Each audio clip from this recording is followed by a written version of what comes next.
I'm going to show you how to get the most out of your defib testing experience utilizing Fluke Biomedical OneQA workflow automation software. OneQA comes with over 63 pre-built work order procedures, but we recommend that you please review those procedures before you adopt them. Make sure it meets all your hospital's policies and procedures, as well as meets the most recent version of the OEM equipment's service manual. Let's get cracking into work order, and we'll show you how to get the most out of your testing experience with reliability and repeatability, as well as easy, accurate ways to record your data. Please note what we're about to show you is not a standard preventive maintenance procedure. This is something we made up for demonstration purposes only. Getting into the work order here, we have two different preventive maintenance procedures we can select. We will select this one for right now.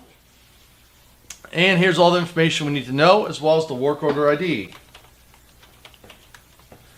Moving on, we're going to be doing a preventive maintenance style work order and the device we're going to be testing, as well as all the information from the analyzers that are connected to the OneQA software at this point. In these sections, you can start to customize special notes. Maybe everything that you're going to do for your preventive maintenance procedure, or any special equipment that you need to bring along with you, as well as access codes. All that can be recorded right here into OneQA. Moving down to a physical inspection of the unit, this is actually one of the steps. So we'd simply read the instructions and then select either pass for this one, and maybe for this one we'll read this instruction and pass for here. And then in this case, what if it fails? So here you have a green light go, here red stop, there's an issue. So now we can either go back and correct the issue and make this a pass, or we can leave it as fail and complete the work under conditions. Moving on to the next step. Here's what we're going to need to do the electrical safety test. Instead of having to read a diagram though, we can actually insert a picture of how to do the connections. So here it is, my 1 to 10 adapter block, my hands-free adapter. So I've connected my entire defibrillator at one time to the safety analyzer. Here's the test we're going to perform, as well as any special instructions.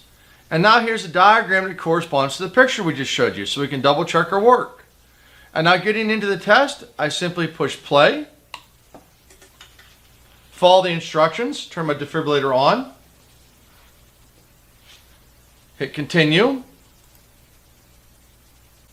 Alright, now I'd like to power my defibrillator off, hit continue. And you'll notice that my electrical safety results have automatically been recorded. I didn't have to remember how to set up or operate my safety analyzer. I didn't even have to bring in any of the data. It did it for me automatically. Everything was already done for me there. So moving on to the next tests. Here are some operational tests.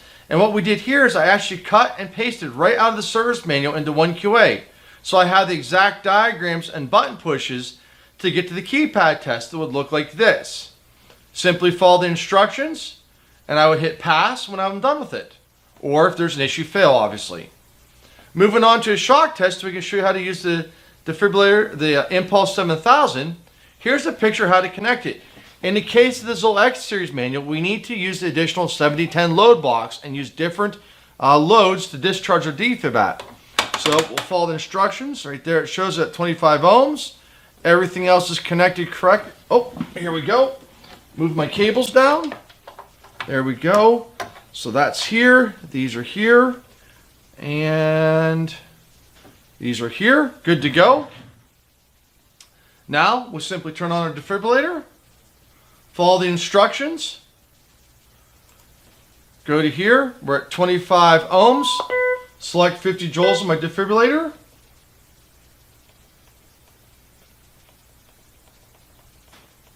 Charge.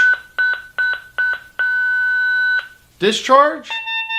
There's my results. 50 ohms. Charge. Discharge. And one last time at 175 ohms. Charge.